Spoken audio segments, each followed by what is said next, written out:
going to get much more welcome than that. That's all we got here. This is episode number 624, and we appreciate you guys for sticking around this long. It's been a fun ride. And the statues, if they could talk, they wouldn't agree. I'm here. Temp's here. Thank God. What's up, Temp? Doing good. Man, wouldn't it be horrible if it was just me, a solo Django Warrior Shrine? I wouldn't know anything. Like, I think I'd listen to it. I'd enjoy it. Okay, it's one of those things. Yeah, you go into it, and you're like, "Wow, this is going to be a train wreck. I got to hear this." I would like and subscribe. He's just gonna be talking to himself. He's gonna say that he's talking to the statues. It's gonna be really weird because he's not. But what if he is? That sounds like a lot of fun. I think we should take some notes on that. Maybe. I've totally got some little statuettes around here. I can do scenes with. Just monologue all day. That would be weird. Okay. That's not the case today, though. Today, it's business as best. Not just usual, as best. Temp is here. He has data that I don't have, and we're going to talk about Evo, because it happened. It was obviously as great as it was supposed to be, right? Yeah, it was good. I liked it. I wasn't there, but I really enjoyed the stream. I set my alarm clock for 9:45.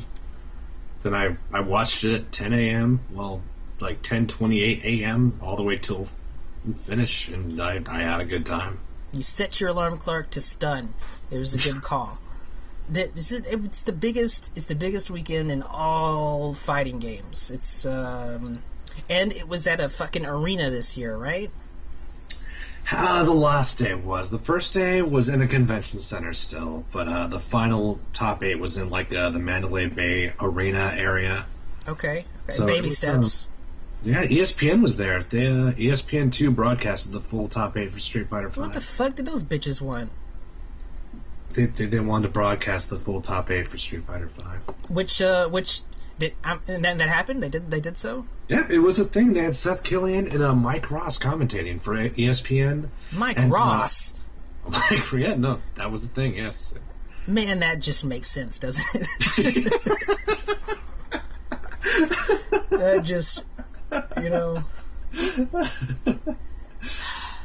Oh, man. One cannot live off Twitch money alone, dude. You gotta... I don't know, man.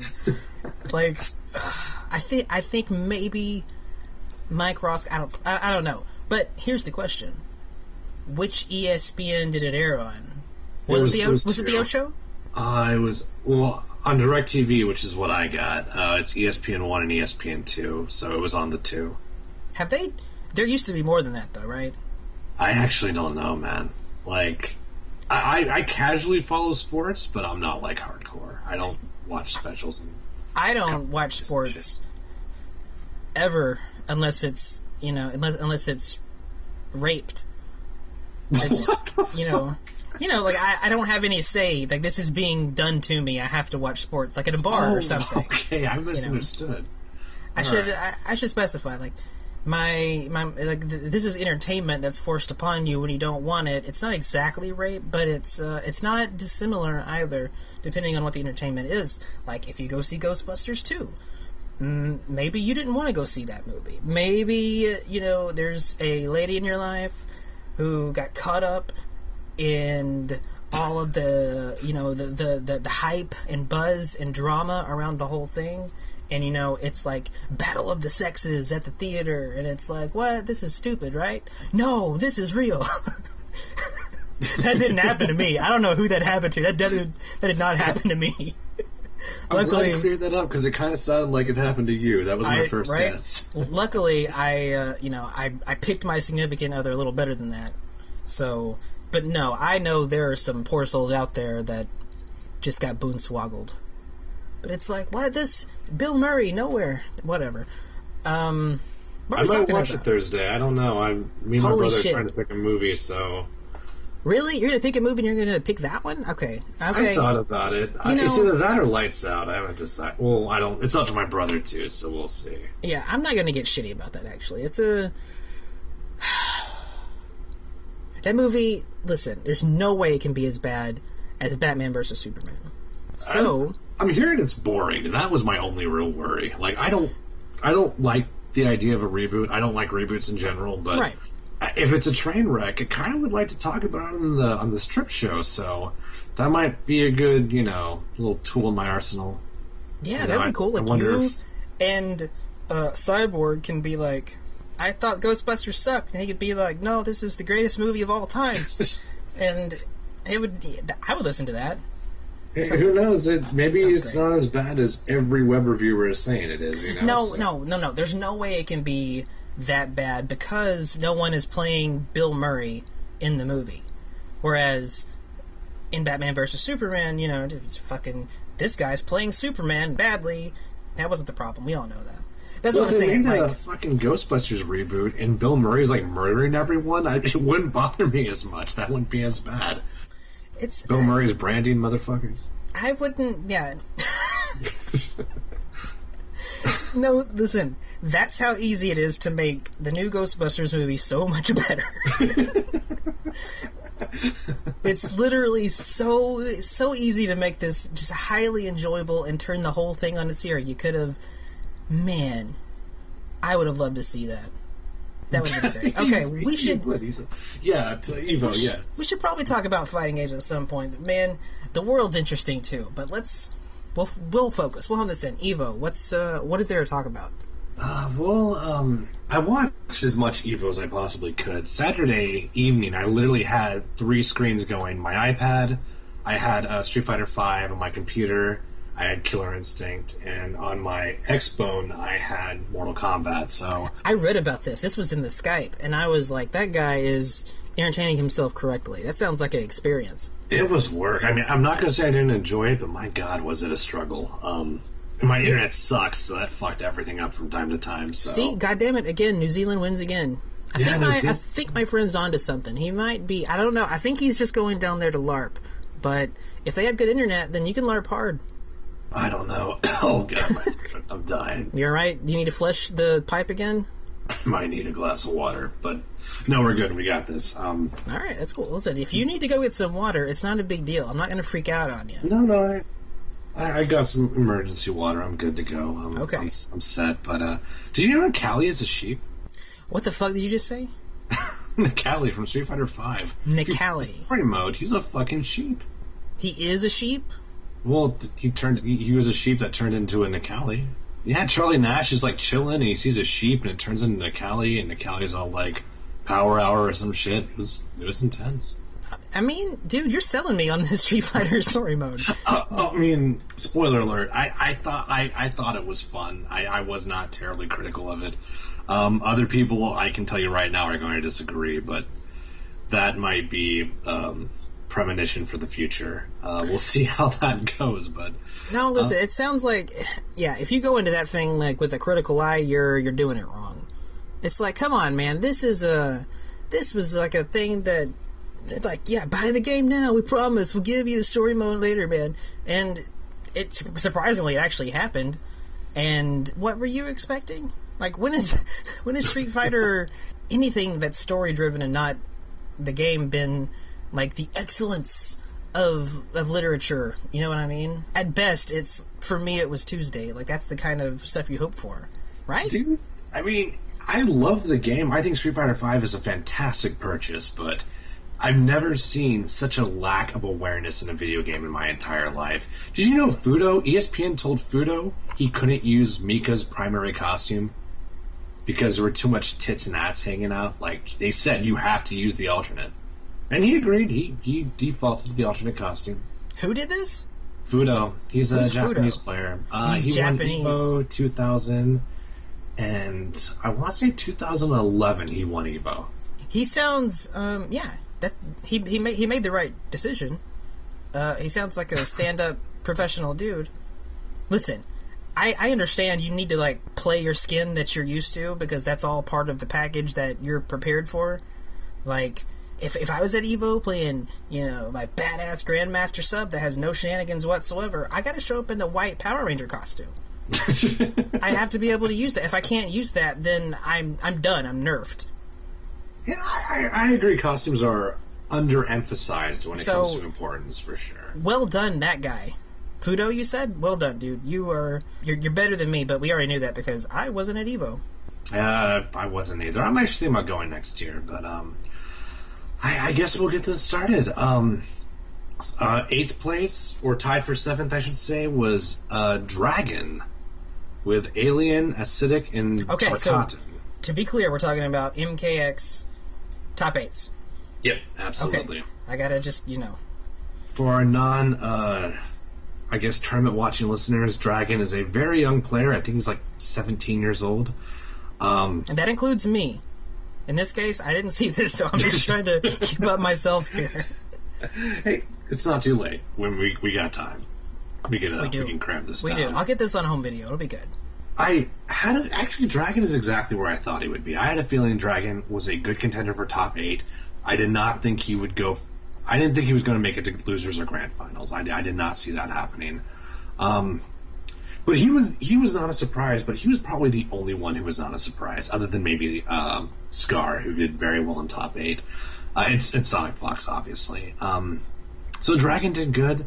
He got eliminated by Yomi Michelangelo, Summoner Quan Chi. Michelangelo, which to me is a surprise. Yeah, Michelangelo has been struggling. He's been consistently doing good. He's been consistently missing out on top 8s. I think he has gotten a few top 8s, but the dude's got some demons, I think he's struggled against Forever King in the past. He's struggled against some of the other Yomi boys in the past. He got 7th place, and he was eliminated by Big D, who, in my opinion, was the true dark horse of the tournament. People are going to say it's Tekken Master, but in my opinion, I think anyone who did a little research knew Tekken Master was a real contender. Anyone who did some research knew Tekken Master was probably going to fuck shit up. I've seen Big D play a lot of tournaments from ESL all the way back to Nightwolf MK9. So, I mean, he's a good player, don't get me wrong, but I did not think Evo Top 8 was in his future. I thought he was a solid player, and I thought one of the Titans was going to take him down. And this dude fucking eliminated a lot of Titans. He has a lot of scalps in his pocket. Like, I can't remember off the top of the head all the people destroyed to get there. Don't get racist, okay? We're dealing with that over on the other podcast, allegedly, so let's just, listen, I get it. He played Nightwolf, and, oh, God, that character was... I love Nightwolf. I'm a little salty about anyone who played Nightwolf in MK9. That dude was a bully. Jesus. He's an asshole. He's a low-tier asshole. Man, it's like, you should not be doing what you're doing. Fuck off. But no, there he is. Just gets right in your fucking face. He has a past mid-screen special that is neutral on block and gives you full knockdown. I absolutely love Nightwolf so much. But yeah, props to him. Let's see. Just to make sure I got all my facts right. 5th place was Wound Cowboy. I thought he was potential. I thought he could take Evo. I didn't think he would, but I think he had it in him to do it. He was eliminated by Scar, but in the past he hasn't beaten, but he has done very well against Sonic Fox. He has gone down to the last round against Sonic Fox. So Scar was the one who took out Big D. God, no. Fuck. Wound Cowboy? Yes. That's who it is. God. Okay. I'm sorry, guys. I'm with you. At work. It's okay. This was... Wait a minute. What's today? Tuesday? Wednesday, technically. Dudes, yeah, it's okay. It's fine. And, so, I mean, props to Wound Cowboy. He was playing hella solid. He was switching between Imposter and Bone Shaper. And he was doing really cool stuff. And it was a good match, He played... that sounds good. I want to see that. He was put into losers by, I believe, Tekken Master. And again, it was a good match, but Tekken Master just was unrelenting. I want to say Tekken Master was using Deborah. But it was... I mean, he was solid. I mean, I think he could have gone further, but it just wasn't his day. Also tied for 5th place is Hayate with Ronin and Lasher Takeda. Holy shit. Ronin and Lasher. Oh, yes, yeah. There was no Shirai Ryu's in his repertoire. No, but I think people now know Ronin is where it's at. I mean, it says on the page that he used Lasher. I saw a ton of his matches. I don't remember him ever using Lasher. I only remember Ronin. Because Ronin's fucking hard to miss. He has 2 miniature lightsabers. That shit kind of sticks out. Yeah, and he's just on top of you all the time. It's like, stop. Just And he's stop under it. you all the time, dude. He's got his thing underneath you on the ground. It's fucking rough. It's man. yeah, that is an interesting variation of that character. It's very different from the Shirai Ryu game plan. It's interesting. That's cool. I want to see this. He's got hella good fucking mid-range attacks too. He breaks armor, I think, better than a lot of characters in the game. But yeah, props to Hayate. Who eliminated Hayate? Let's see. I wish I could play Ronin. Right, I'm not. Can't. No, I actually can't. They've blacklisted me from that variation over at NetherRealm. I don't know why. It's really weird. It's a shame. But no, I can't. I can't do proper rushdown. I can't do it. And that stance or that variation, whatever, is. I mean, the rushdown, like, it just, from what it always seemed to me, it's there to kind of keep the opponent busy while you're setting up your juggles and you're calling the thing back and whatever. So it's like, I'm going to keep you locked down with pressure while I'm getting ready for my other shit. And I can't do that sort of multitasking. I'm not that good. I actually suck. I don't know if you know this. Well, I don't think it's you. I think it's the game. Mortal Kombat X is more about mix-ups than it is about true offense, in my opinion. You can't really stagger your attacks, so the minute you do anything up close in Mortal Kombat, your turn's essentially over. You're blocking or you're spending meter. One of those two things is going to happen. So I think it's a universal problem. I definitely don't think you're alone in that. I just want to stay back, though. Like, especially in a game as, momentum heavy, I guess you could say. Like, you're right about the it being mix-ups crazy, but if I can just slow down the pace of the match a little bit, I might have a chance. But with Ronin, that's not what you want to do. You want to get that momentum and keep it. Sometimes, I mean, when he plants his little thing in the ground, man, like, he controls a lot of space. He can just chill out, wait for you to do some stupid shit, and that is exactly what happened in a lot of matches. Not just against Hayate, but a lot of players, really. Yeah, I gotta watch this top 8 at some point. It sounds good, and I heard it was good. I heard that it didn't suck. I enjoyed it. I think what saved it was next in 4th place, Big D. He was one of the shining stars of top 8, in my opinion. Who would have thought this fucking mystic / spectral Ermac player didn't even use Master of Souls? This Ermac player would fucking wreck so many good players, you know? And, no, I mean, again, not that Big D's not a good... Big D's amazing. And the character is solid. But that's the thing, he's just solid. There's really nothing broken that I can think about Ermac. And, ultimately he was eliminated by, God, why am I so bad at this? Who the fuck eliminated you, Big D? He was eliminated by Scar, and that was a really good match. He switched over to Spectral, and his air shenanigans, or his air control, was so cool. Like, how he was maneuvering around grenades and shit, when he has the Sindel flight going, it is so cool. Grenades. Yeah, and Scar, even though, I mean, he's Texas, I have to cheer for Scar. I can't not cheer for Scar. But I'd be lying if I said Demolition Sonya is kind of dumb looking. I mean, I'm not saying patch the character, but like, oh man, it looks frustrating. Like, it hurts to watch that shit sometimes. Because it's just, you feel helpless for the other player. Yeah, it's not exciting. It's not hype to watch. It's like, this is, again, it's another one of those cases that MKX has ran into a few times where if you pick that character, you're kind of watching two people play two different games. And that's not fun. That's not what you want to see. It's like, oh shit, she's got it started, so we're going to be here for the next 10 seconds doing the thing. Well, it's like I've always said, man. Like, I don't like characters who shut down the fundamentals game that badly. I didn't like it when Cabal did it. I didn't like it when Kenshi did it.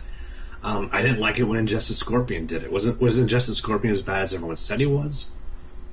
I think he was pretty close. He was a problem. I'm not saying he was broken, but he was a fucking problem. You could not play traditional footsies against him. I agree. And for one character archetype, that's okay, but Sonya has everything. Sonya has mix-ups. She has good air control. She has amazing spacing options. And she's got, I mean, her 50-50s hurt so bad. You don't even really have to do that grenade shit for her to be a tier character. So it's like, it's a bad gameplay design in my opinion. If she just had the grenades, I can sympathize. But this character, there's nothing. She's a complete character. There's nothing Demolition Sonya doesn't have. So on paper, I'm against that. Whether it's broken or not is irrelevant to me. But again, I'm not saying patch. Not that any of our fans are really part of the anti-patching faction. I mean, I'm part of the anti-patching faction, at least to an extent. But yeah, Scar got third place. Very good match against Big D. Very good matches all around. The dude is just so solid. And he was eliminated by Tekken Master. Which brings us to our second place winner, Tekken Master. I had not heard of this guy until I was watching Pick of the Huts podcast, and he was saying that this guy was going to mop the fucking floor with the community, and he did. He did exactly that. Not only did he fight Sonic Fox in Grand Finals, but he reset he reset it. I mean, it was crazy. He almost hype maker. Like Sonic Fox had to take off his furry hat. Oh no. It got fucking serious, and the whole crowd went nuts. Who's that guy that takes his belt off? I love that guy. Oh man, that Tekken player. I don't remember. I don't remember. Every game needs to have at least one guy. Every game needs to have at least one guy that strips as they start, getting not so, or getting hype. Like, that's how they buff themselves. I can't remember the Guilty Gear player, but he was the first one to take off his shirt. Then I know Killer Kai would take off his shirt at Wednesday Night Fights for Marvel. It's a nice trend. I hope we see more of that. That's hype. You need to. People have said it, but if you got a little ESPN coming around from time to time, you're playing in a fucking actual arena. Let's get some personality in the guys showing up. Like, yeah, no, you guys are there to win, but maybe it's not the worst thing in the world to be interesting outside of the game. That's okay. It's fine. You guys just... Sonic Fox is good at that. Sonic Fox. Oh god, I know. He's a spectacle. Yeah, he's out there, man. He's an entertainer, and he doesn't have to be. He could just walk in, play the game, and still be awesome. But he chooses to do all that craziness, all that hype shit, and I respect that. No, that guy is kind of a classic might be accidental heel. Like, he's the guy that's like, stop putting the belt on this guy, please. It's just like John Cena. We don't want to see this anymore. Stop. He was almost stopped. That's the coolest part. He was almost... No, but yeah, we got some hype, it sounds like. That sounds good. Well, people were afraid that, Alien was going to take Evo for free. And that's maybe like 5% true. There was no Melinas and no Aliens in top 8 except for the very final Grand Finals. Sonic Fox used Jason to put Hayate in losers. He used a lot of Cassie Cage and Aaron Black. He didn't go to Alien until the very, very end, and that's when he finally won, but it got hella close. So, I can't remember where Tekken Master is from. I know it's somewhere Middle Eastern-ish. But, He pulled that Alien at the very end?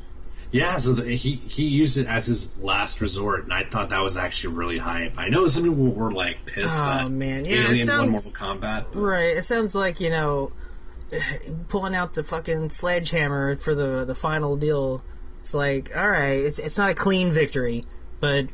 Okay. I think it's cool he had to go to his track card. I think it was cool that he was forced to use Alien. Yeah. I've never seen Sonic Fox scared before. That's the first time I think I've ever seen Sonic Fox. I've never seen him nervous till then. So it was cool. It was good stuff, man. I gotta see this. It sounds good. Yeah, it was solid. It definitely wasn't my favorite top 8.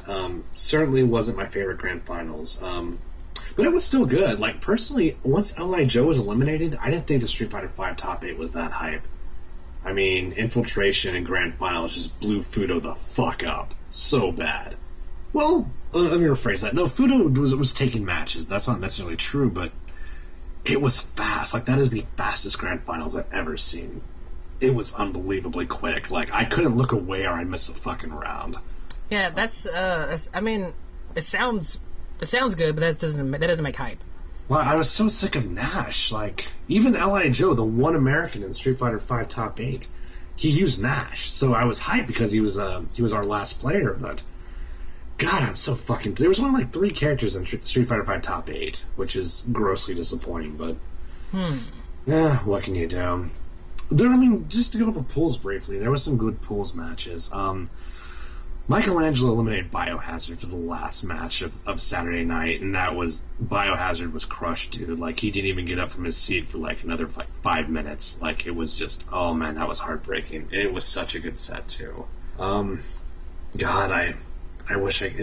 God, who eliminated Foxy Grandpa? Dragon. Dragon took down Foxy Grandpa. That's a weird sentence there. And everyone thought he was, like, guaranteed top 3. Everyone. I thought that for the most part. This, man. I gotta track this down. It sounds good, and it sounds like, and as per usual, as it has been, I like watching, like, kind of skimming through the pools as much as, if not more, than watching, like, the top 8s and whatnot. Because, I mean, you know, Tom Brady isn't ever in top 8. I don't know what his problem is. But so if you want to watch him, you gotta go where he is, man. He's down there holding the fort down at the pool. I don't even think he did that bad. Like, I think let's take a look. Where did Brady go? Brady got 49th. Okay, that's not amazing, but it's not full by any means. Let's just go over some of the scalps Big D has in his pocket. Yikes. Abte took him down. Michelangelo took him down. Forever King, he beat Forever King. Took him out of the tournament.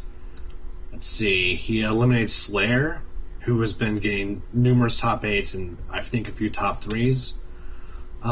He eliminated... let's see. Okay, those are the ones I have listed, so I'm sure there's more that I'm not seeing, but it was... That's impressive.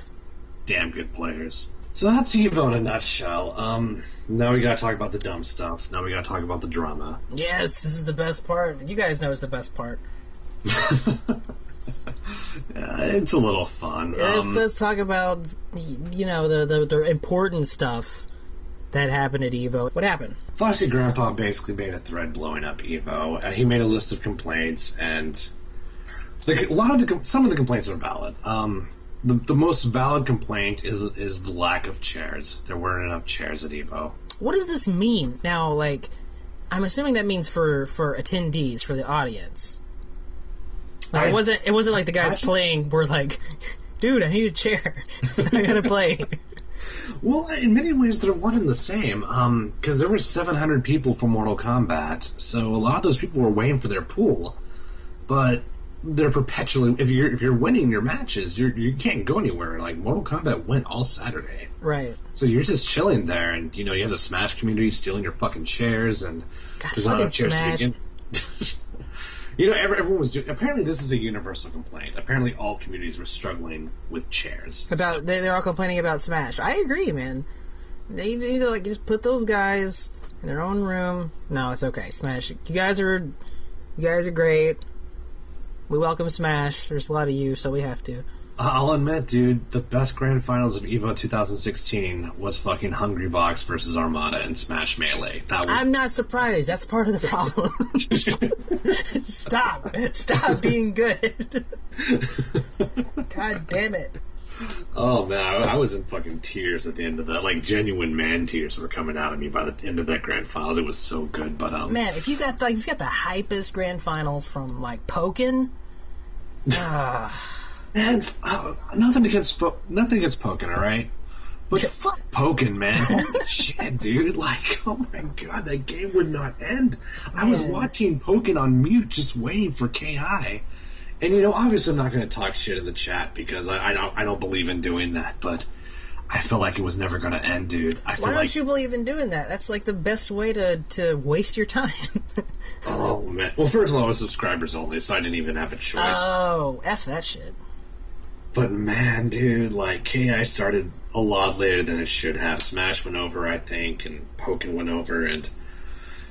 God, maybe it's a good game, but I was already watching Street Fighter on my fucking iPad. I was watching Mortal Kombat on my Xbone, and I was, like, waiting for Pokken to end, and I was just... I had no idea what the mechanics were.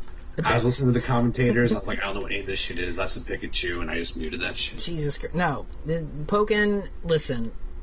Rip won that tournament. Okay. Where the fuck was Rip? Why the hell was he not in top 8? Did he not play Pokken? Was he not representing his own fucking game? The king of Pokken was not playing Pokken. I don't understand. Man, what a fucking shit. Yeah, what a fucking crock. That's stupid. But you got one thing, man. You got one job.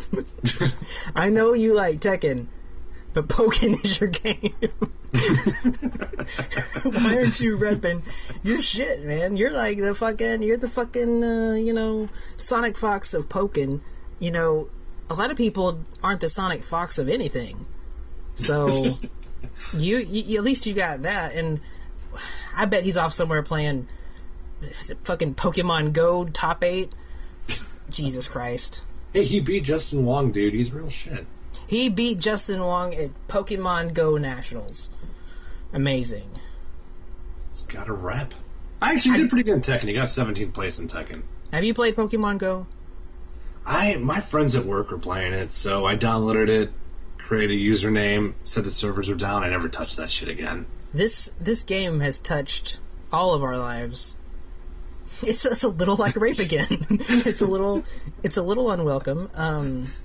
This situation is a situation where the wife got in on it, and so she's part of the group that's walking around looking for fucking animals in their viewfinder or whatever the fuck you do, like. And there's nothing I can say either, because there's nothing you can say that doesn't make you sound like an old fuck. There's like no, it's like you guys are gonna fucking walk into a parked building or something, and you just sound like it's like, oh, okay, we're walking to a boom, and they do it. But it's, come on, man, the Pokemon Go, I get it, but I totally don't get it. Well, I mean, they had to release a banner at my fucking company saying, "Don't fucking play Pokemon Go." Like, apparently, like, and that's other part. That's the other weird part. It's like all these fucking other places are doing something, either like, we welcome Pokemon Go at church, whatever, like, or they have to be like, don't you fucking even think about Pokemon going in here. Don't. Dude, I was at church Saturday night. I was at church and some dude was playing Pokemon Go right in front of me. He was catching fucking Squirtles and shit, so... Listen, I'm not against people going Pokemon or whatever you call it at church. It's weird whenever churches get in on the marketing. Then, I get it, but it's like, I'm sure, like, as time goes on, it gets harder to get people in on, like, Jehovah's Mormonisms or whatever, so you have to think about your marketing strategy. Dude, the Mormons are probably the best at it too, because those fuckers are always traveling. They're always the best on at bicycles. everything. Those guys are always pretty OP about anything, but it's like, man, it's like, hey, you kids Pokemon going, feel free to stop by this church, whatever. We got refreshments, whatever, which sounds really rapey. Like, it sounds like, luring kids into bus with candy, but it's a church, so it gets a pass, but maybe it shouldn't. I don't know. It's weird. Pokemon Go sucks. Don't do it. And if you do it, don't talk to me about it. I've never played a Pokemon game, to be honest with you, man, and I feel super left out. Right. That's the thing. Like, I remember people talking to me back in the day about Pokemon whenever they were doing it. And back then, as this is in school, I was like, that sounds really whack. What are you doing? Oh no, you run around catching shit, and then there's combat sometimes, and it's turn-based, and I've never been one for turn-based combat. I love turn-based combat. Lots of people do. Live for turn-based combat. Lots of people do, and I totally understand. I understand it on paper. I get it, and I get the appeal of it. But in practice, I'm out. I'm bored. What are you doing? Why aren't I shoving my sword up your ass right now? Like, what are you doing? Yeah, I downloaded an emulator for Game Boy about 2 years ago, and I tried to play Pokemon Blue. Yeah. And I was in a house, I started investigating the house, and I got bored, and I just never played it again. Like Digimon when I was a kid. I had a little Digimon attached to my keychain. I didn't do that shit either. That was dumb. Dude, I had a Darkmon. I don't know what that means. That sounds Japanese. It was super... Actually... It was fucking legit, dude. I trained that thing. I cleaned up its poop. It was fucking awesome. You cleaned up its... God damn it, Japan... It died. It was sad. Of course they died. Man, Japanese people are so brilliant. And that's the thing that I'm thinking about when I'm watching all these people running around with Pokemon Go. I'm like, Japan got us good, man. Hey, it worked. Whatever they did, it worked, man. Oh, it did. Yeah, any shit I'm talking is stupid because they're making all kinds of money. So, okay, can we quit talking about Pokemon Go Nationals? No, definitely. Chairs, yeah. I'm not even going to count this complaint. Not because it's not legitimate, but because every community literally had this problem at EVO, from what I understand. I think there was a universal problem with seating, and no one wants to stand for 15 hours, but this is... I don't think this is something worth boycotting EVO over. They had a bad year. It's going to happen sometimes. Literally, because they're literally butthurt. I'm not going to EVO because my butt needs better care. Okay, no, listen. I understand. It's cool. I get it. Cheers. Hey, if they're looking for sympathy, I mean, I'm here. Trust me. I have, horribly, bad feet. I have horrible foot problems. So I cannot stand for more than about 2 hours. Even, after, an hour 30, I'm going to be in agony. I've had to do it, for weddings and funerals and shit, but... Yeah, I was not built to stand up for very long periods of time. And I went to EVO, my feet got all fucked up. I went in 2012, so trust me, I sympathize. I really do. But I mean, it's definitely it's definitely a thing that does sound very not fun, but it's also an entertainment event, so kind of falls under the first world problem tent. It's you don't have to go. Well, the next criticism I'm about to go over is it's more first world problem bullshit. Okay. 2 out of 3 instead of 3 out of 5. No, this is not a genuine complaint. This is dumb. It's a 700-man tournament. Street Fighter V did not get 2 out of 3 either. Okay? You got 3 out of 5 in top 8, be grateful. I don't care if 3 out of 5 is more fair. Yes, wait, 3 what's out of 5 is more fair. What's wrong? It was, the format was 2 out of 3. For all of pools. Okay, out of pools. Okay. And I could not give a shit. It's a 700-man tournament. There were 5,000 people in Street Fighter V. Do they get 3 out of 5? Why not? I mean, this is just, we want special treatment. This is not a valid criticism. So this one does not get the time of day from me. Yeah, man. You gotta keep that shit moving. Already the fucking Pokken kids are taking up too much time. Come on, man. Set an example, people. The other one is just general tournament organization. Some of this I can't address because this is one of the things you have to be there to have an informed opinion on. So part of it I'm not going to address. The other part I will address because they were complaining about 8 a.m. top 8 Sunday. Again, not I heard about that. We had the least amount of entrants out of all the top 8 games. So we're going to be first. We're not going to get the same amount of, we're not going to get the same amount of treatment. We didn't have enough players. So we got 8 a.m. top 8. I'm sorry. Next time we need to get more players, and we're going to revisit this point in a minute because people want to boycott EVO. God, they're shooting themselves in the fucking foot. But, again, top 8 EVO, first world problems. No, this is not valid. Finally, this is the one that breaks my heart because even though...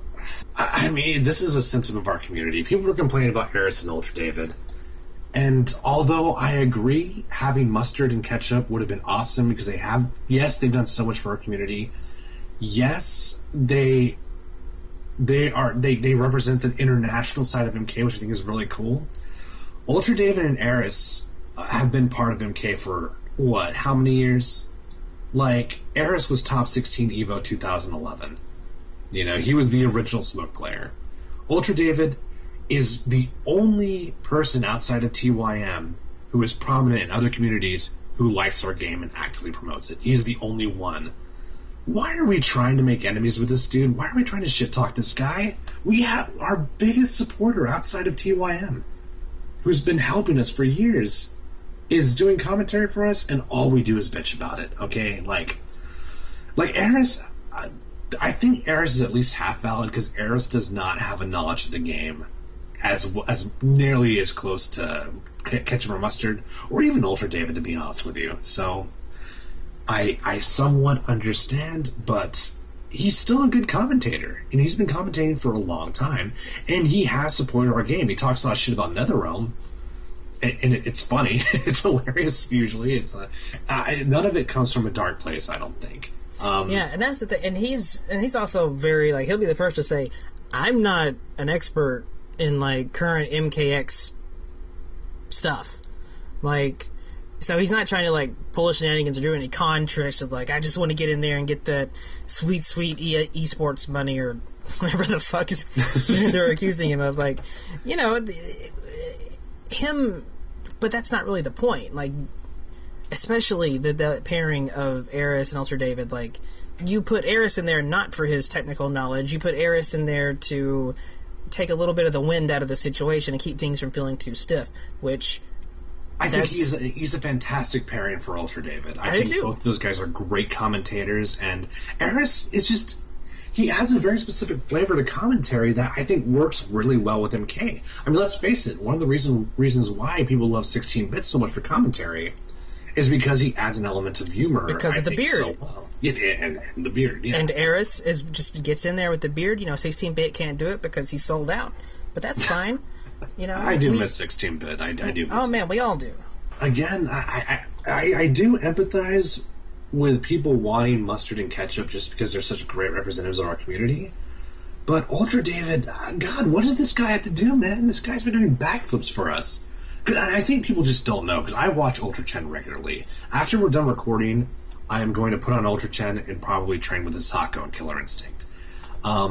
So I hear all the praise and all the great things he says about the game. I mean, he's been critical of the TYM community, but, I mean, let's be serious. The TYM community is not in a terribly healthy state right now. I don't think the TYM community has been very healthy for a long time. I think there's a lot of caustic, I don't want to say caustic dialogue, I don't know, I'm trying to be vague here.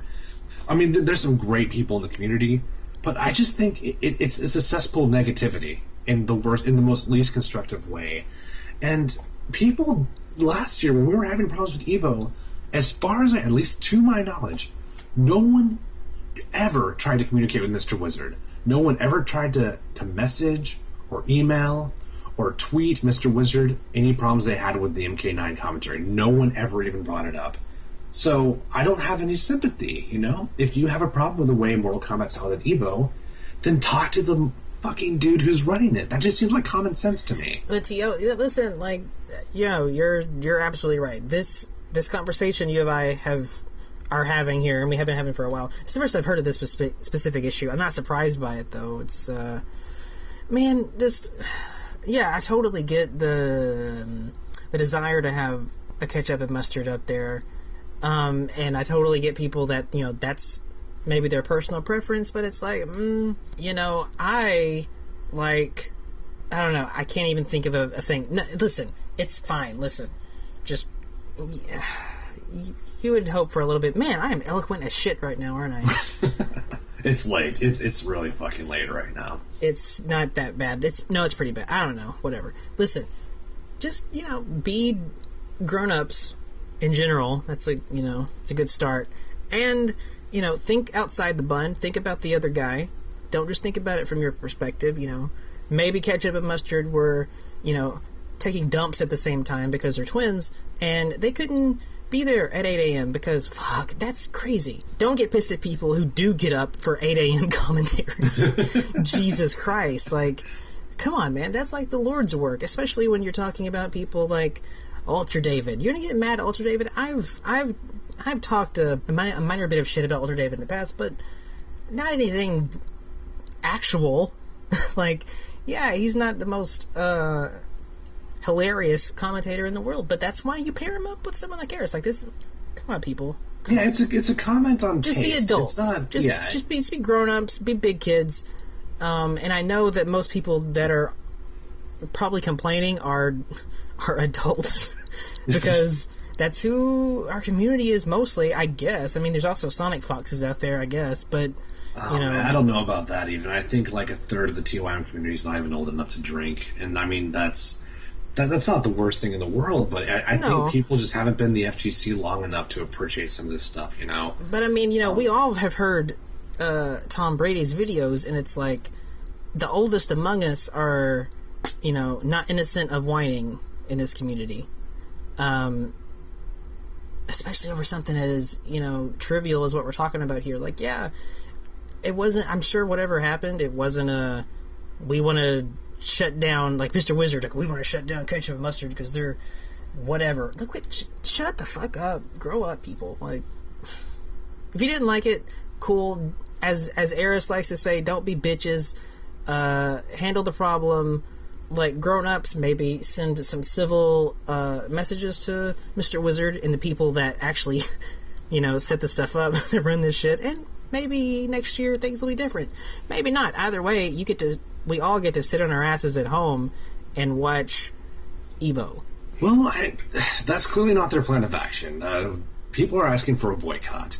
People are saying, instead of everyone focusing their energies and their finances on Evo, let's pick a different tournament. Let's go to KIT. Let's go to CEO. This is the worst fucking idea I've ever heard in my fucking life. Let's start with the biggest problem. It's sad that this needs to be addressed. Yes. Honestly, this... and the thing that you're about to say is where it breaks down right at the beginning. It's like, even sidestepping the, let's boycott EVO. EVO. Man, I'm sleeping. But yeah, like the next step is where things would pragmatically fall apart. It's like, okay, where are we going? Let's go to CEO. No, I want to go to Combo Breaker. Like, you guys can't decide that amongst yourselves. You guys aren't capable of that sort of cognitive capacity to make a decision as unified as a group. Like that. Who am I talking to? I don't even know who I'm addressing right now. That wasn't the point I was going to start with, but that is an excellent point. If we did try to stage a boycott of EVO, it wouldn't even fucking work. So the fact is, a good portion of Mortal Kombat Online does not lurk at TYM. TYM is not the definitive circle of the Mortal Kombat community. It is a big portion of it. It's probably the most vocal aspect of Mortal Kombat, but a lot of competitive players who do compete in locals and do go to weeklies don't regular TYM, and that's just a fact, because I played Mortal Kombat in 2 communities.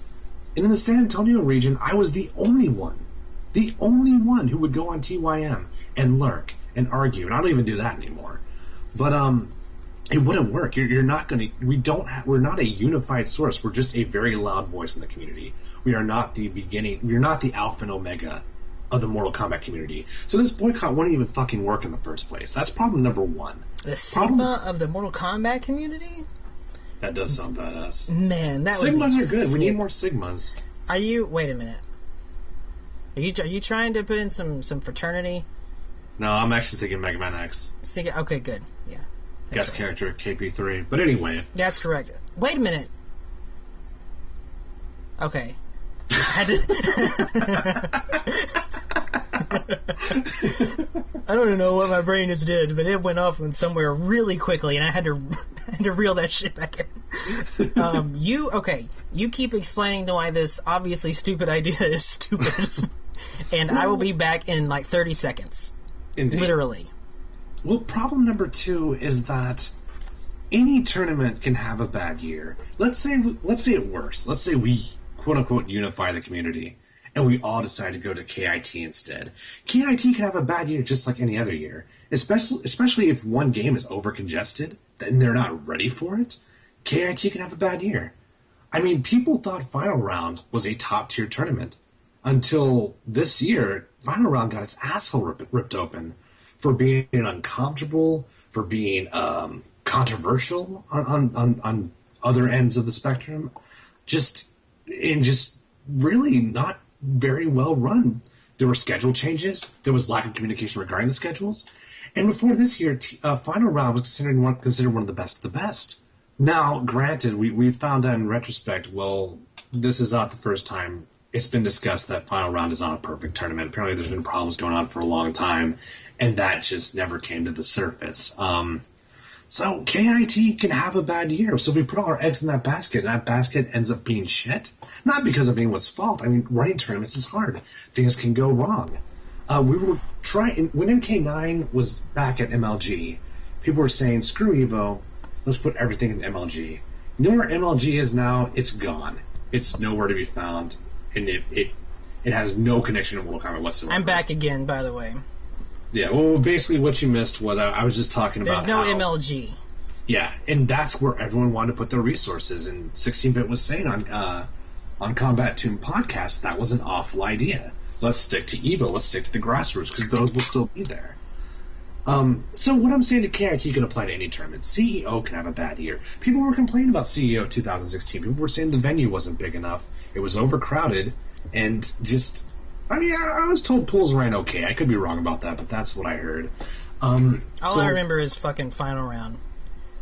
Everyone was complaining about final round. Let's go there. Let's do that instead of Evo, though. Let's all go to final round.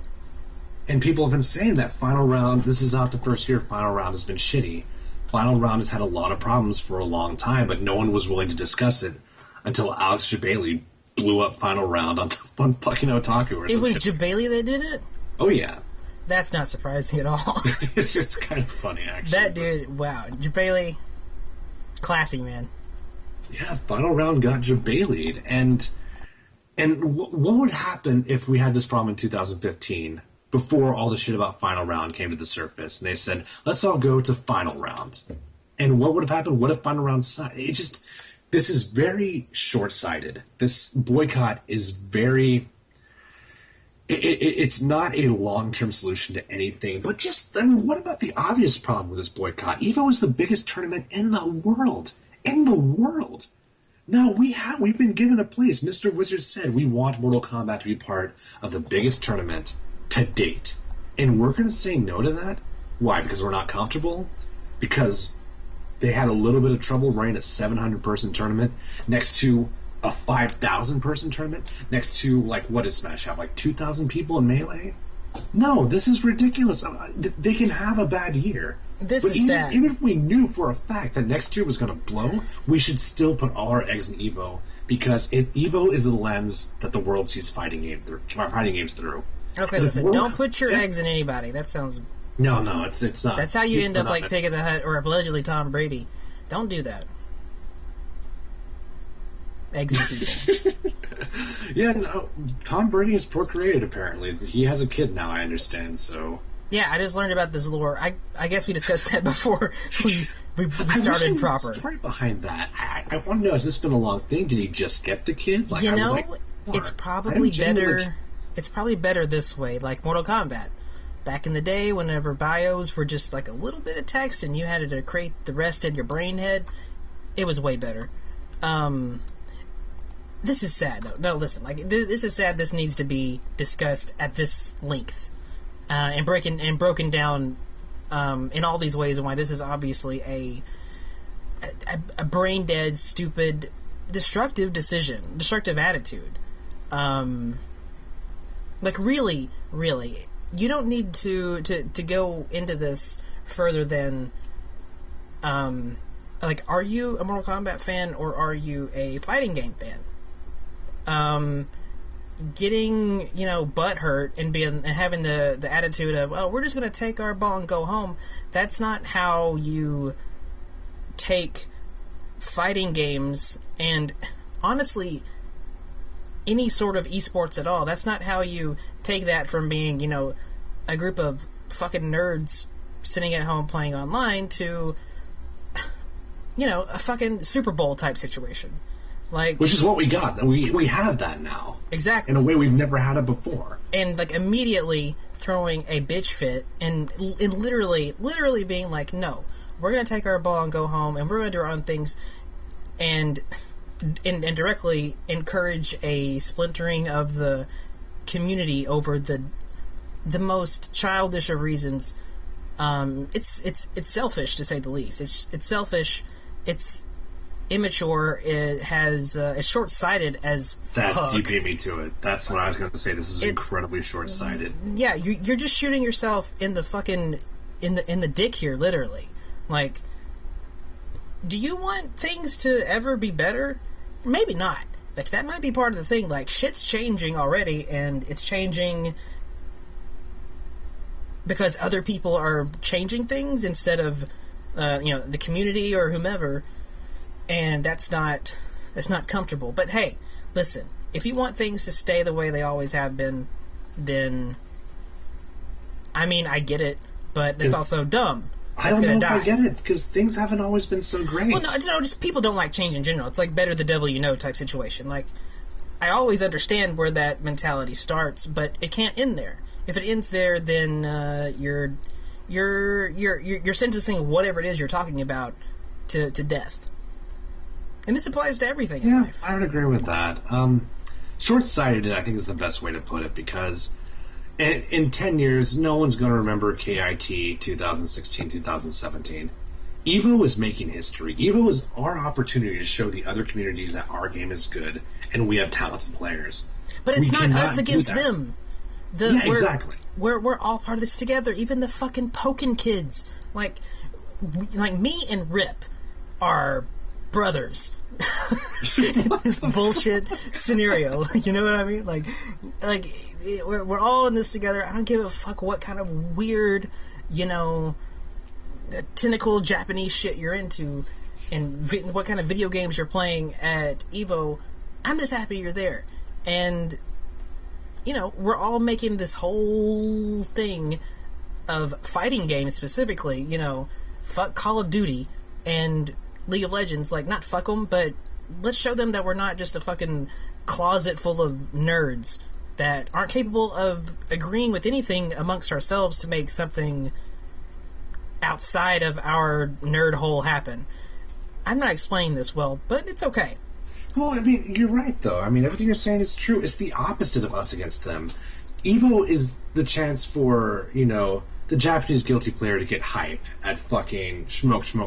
That's what EVO is for. Right. No Capcom player is going to give a fuck about Mortal Kombat KIT 2017. That's the difference. And that's a big difference, because, let's face it, our community has a problem with being insular. It's true. Insular? No. Yes. One of those. So, yeah, I mean, some members in TYM tend to have a xenophobic mentality towards other communities. That's really unhealthy. I really feel like the best thing MK players could do is play other games and meet other communities. We'd be so much better off for it, but... Absolutely. Asexuality is never how you get the best results. No, not at all. Spread the love around.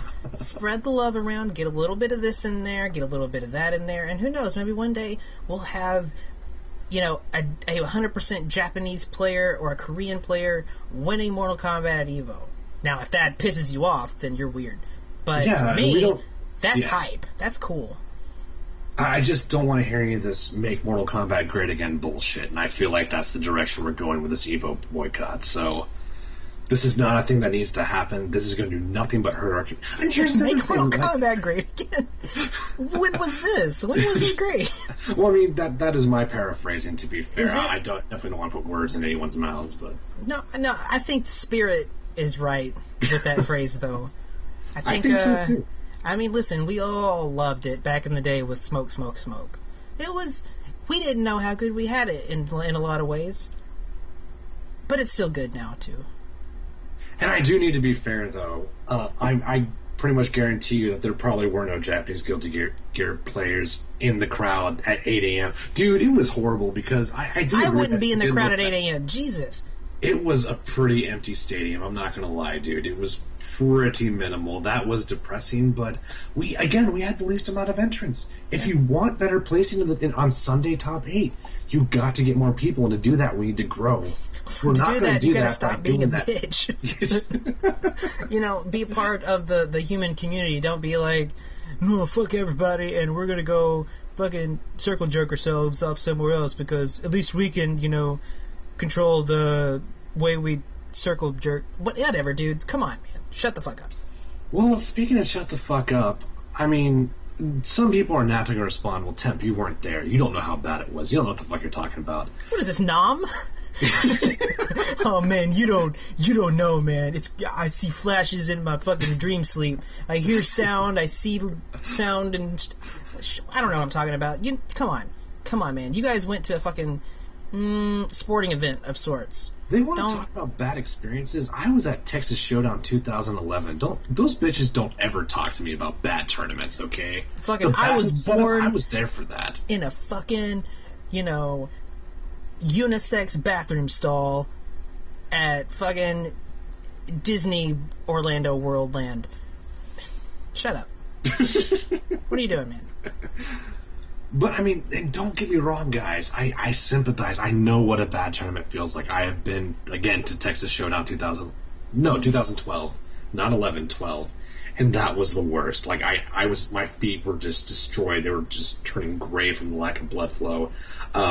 We had to set up in the bathroom for one match. That was embarrassing. Our community kind of got blown up for that. People were getting disqualified because they couldn't hear their names being called in all tournaments.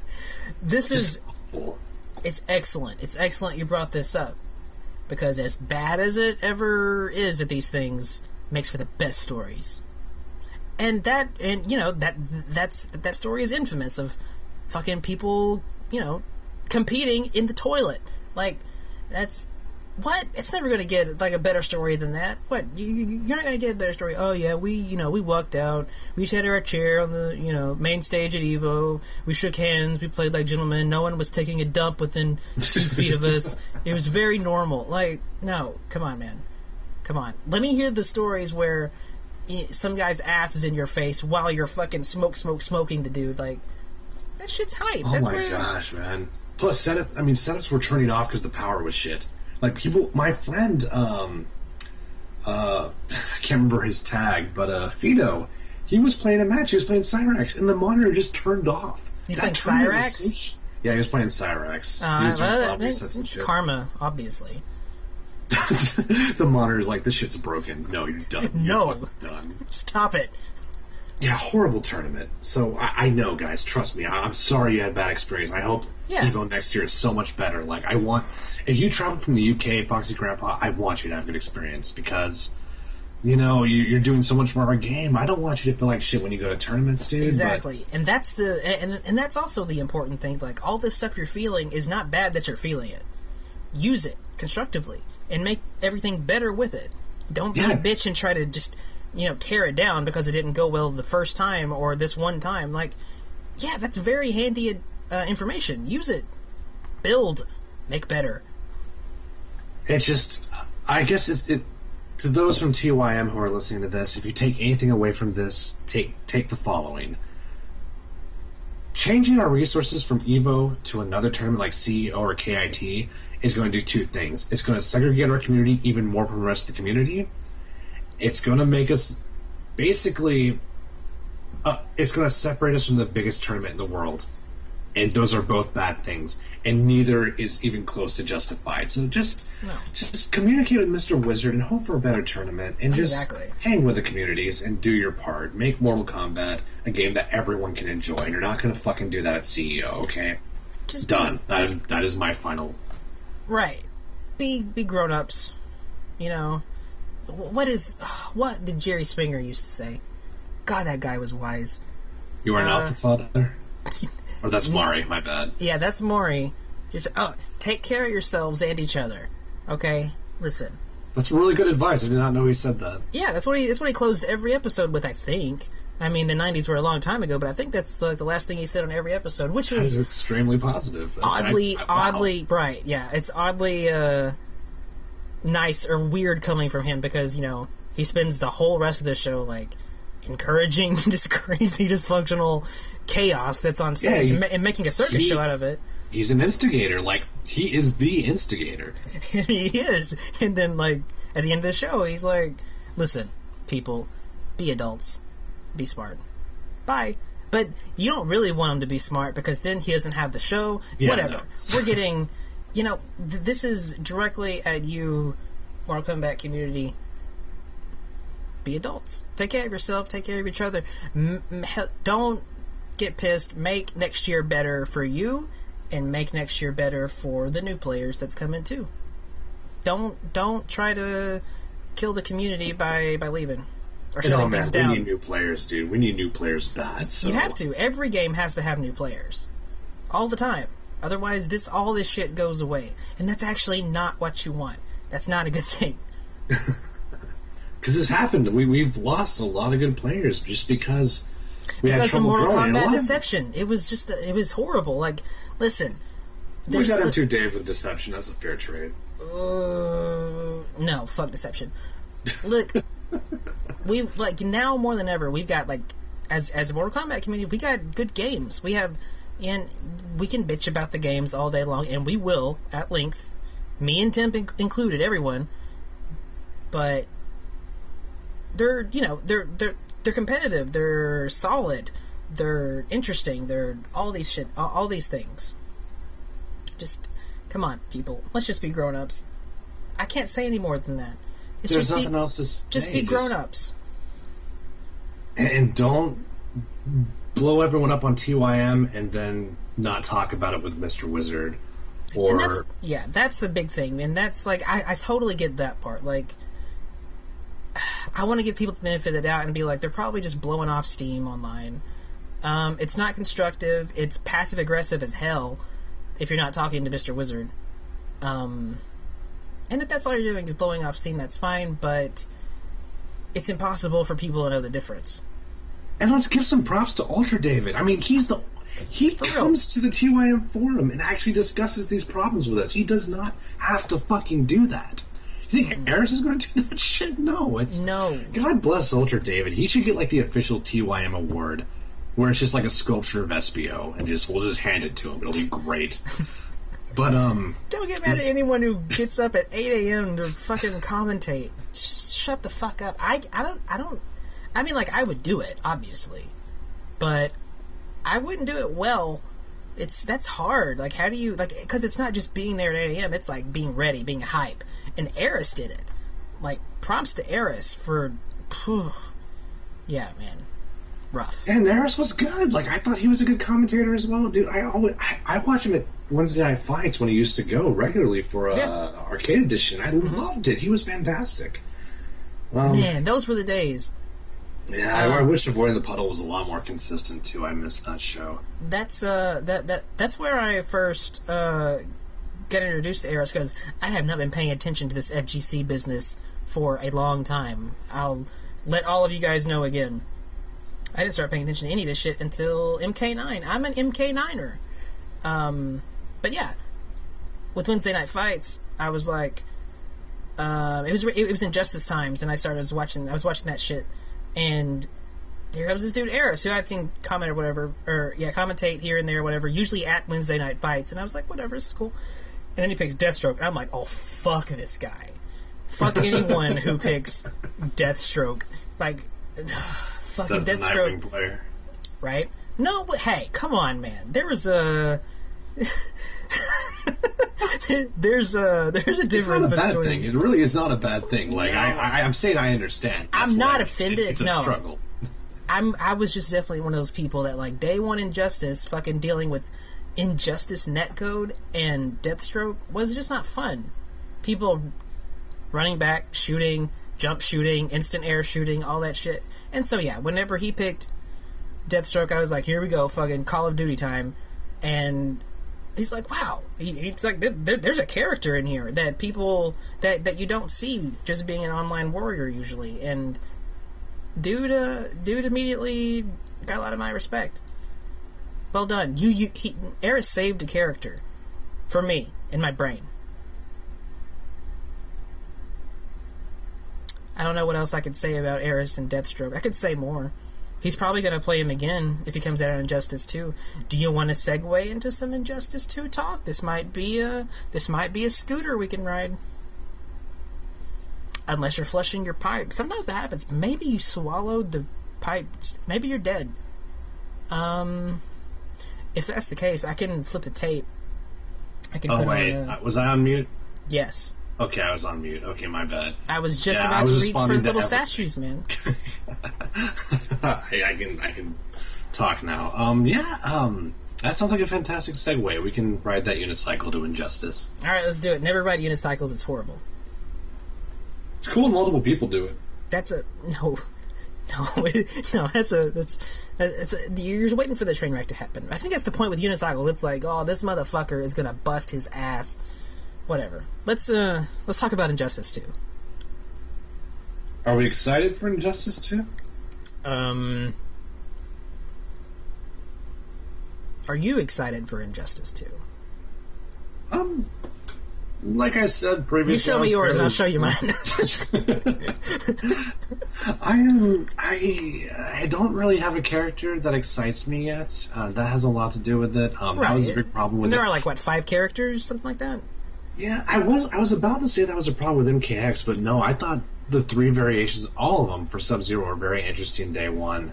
They're going to reveal 2 more characters Friday, I believe, at Comic-Con. Comic-Con, So, yes. That's going to be interesting. That's the big Combat Pack 3 day, as we all know. Fuck, I hope so, man. The blow-ups are probably going to come for that, because Cyborg fucking was 100% right on that, but, I'm pleasantly neutral about Injustice. I don't have any negative feelings. The problem is we have too many good games right now. We have Street Fighter V, Skullgirls, and Killer Instinct, and those games are all knocking it out of the fucking park. Man, Skullgirls. Are you going to talk to me about Skullgirls right now? I fucking love Skullgirls, dude. I know you love Skullgirls. Any fighting game right now, by far. It has the best lore. I can't condone that. Listen, I know that game is sound. Well, I mean, Mike Z, the creator of Skullgirls, got top 16 at Combo Breaker. How fucking badass. That's like being top 32 at EVO. That's awesome. I am not here to talk shit about Skullgirls, like, as far as anything goes. Just, I don't know. I obviously don't even know what I want to say about Skullgirls. I'm glad that you like Skullgirls. That's what I want to say. Thank you, Django. I'm glad that you like it. Feel fuzzy now. What the fuck were we talking about? Oh, there's Injustice. There's a plethora. It's a spoils of riches right now, as far as fighting game goes, and it's true. You got Killer Instinct, man. It's listen. I know you might not love General Ramen. How do you say his name? I don't know. I think it's Rom. Rom sounds right. Okay, cool. All right. That guy. You might not like that guy. I don't care. You might not like Arbiter. I don't care. It's a good game, though. Very good game.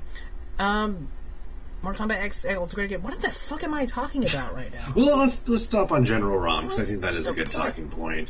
General Rom, we're talking about Injustice other... 2. I'm so confused. It ties in, though, because I think that there's a hidden talking point. I'm going to let you drive. That's a good idea. Okay. Well, basically, General Rom, Battletoads guy, and Arbiter. Battletoads guy, Rash, yes. Yeah, he's cool too. I mean, they came at no cost because they didn't take anybody's spot. No one got booted out of KI.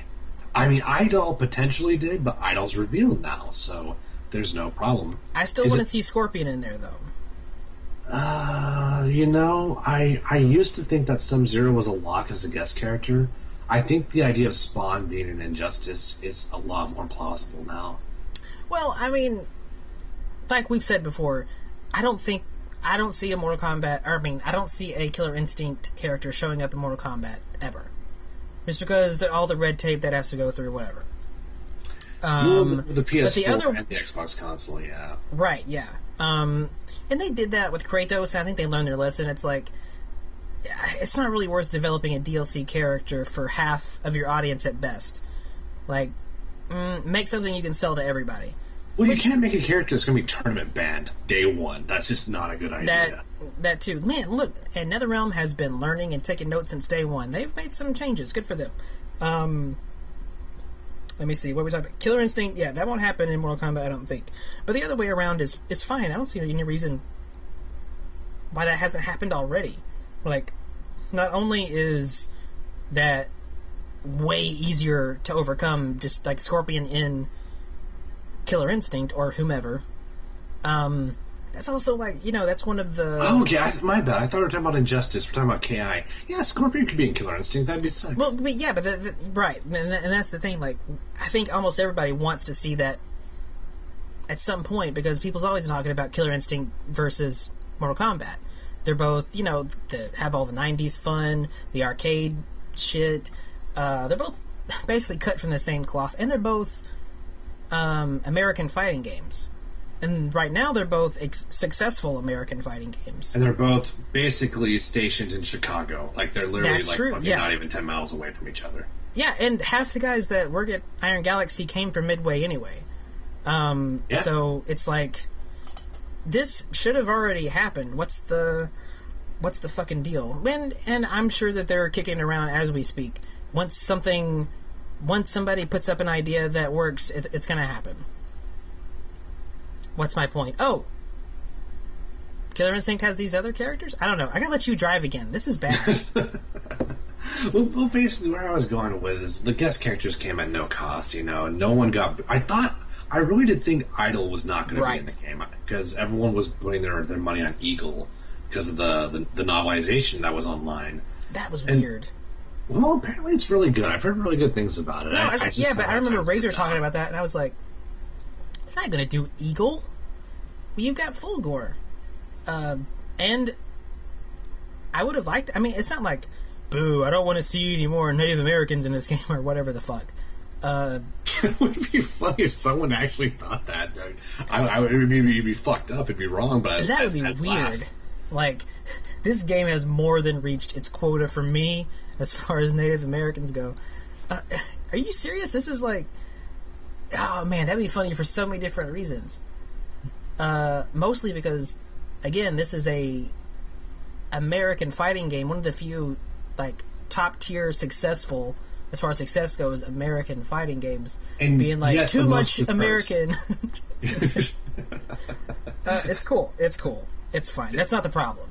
Like, Killer Instinct is the most diverse fighting game I've ever seen in my life. There's literally only one white dude in the entire game. Who is the only white dude? Tusk. He didn't even show up until Season 3. Right. That Killer Instinct is a marvel at diversity. There's no game like it. That I can think of. Well, maybe right. KOF might be the exception to that. KOF might be more diverse overall. It gets weird as far as art styles go, but this is a problem. This is a tale as old as time itself. Like, Jago doesn't look particularly Asian. He's supposed to be Tibetan, I think, or maybe he's supposed to be half American, actually. Aren't he and his sister half American? I don't know. I know they're twins, so they have to have the same parents by default, so... I think they're half American, half Asian. I mean, Orchid technically looks Hispanic to me, so I don't even know what... But I mean, right, and that's that's the point. If you look at Jago with his mask on and everything, like, he still looks like a white dude, even though he's technically supposed to be some sort of monk.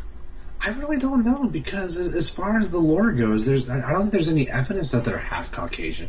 So I'm not sure. Yeah, maybe I pulled that out of my ass. We don't have Razor here to correct us, so whatever we say is what we're going to go with.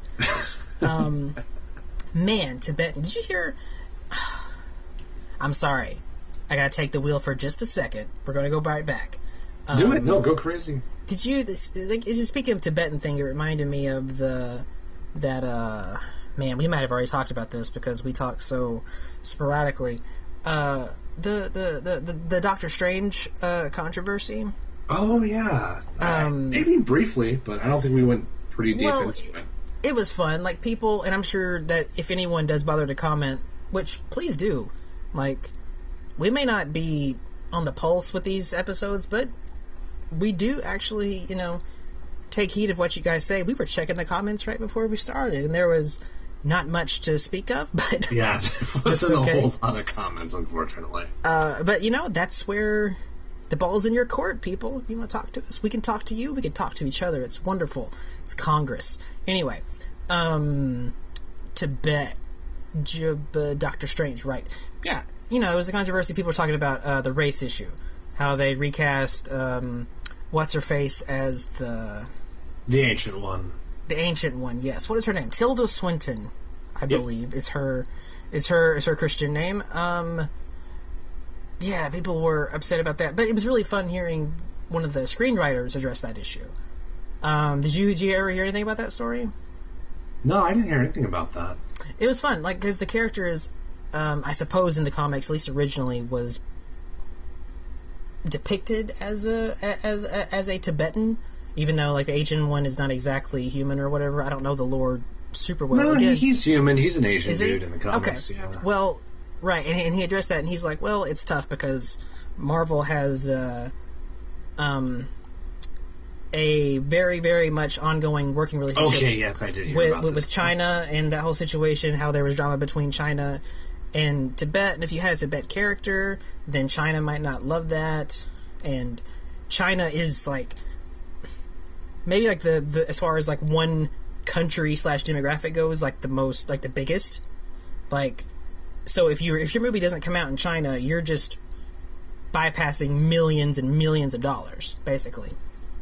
You want your movie to come out in China if you have a big budget movie, and that's why you get a lot of, like, Michael Bay type movies where it's not the so. last half of the movie in China for no reason. It's well, yeah, but not just that. Like, there's like, maybe the plot isn't at the forefront. Maybe it's more about punching robots, because once you start getting into plot issues, and it's easier for China to start being like, well, we don't really. They're still very much into censorship here and there, and so it's easier to run into problems. So if your movie's more about, fighting, and specifically, that's what blew my mind, non-blood fighting. I was always blowing my mind. I was like, even in Christopher Nolan movies, people are shooting each other all the time. There's not a drop of blood in any of those movies.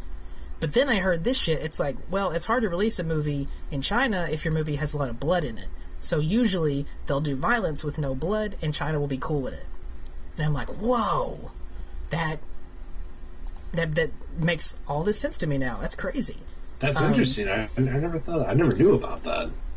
And that's why, especially, like I said, these bigger budget movies who have more money to make back have to, or are so willing to kind of be amenable to the Chinese market in general.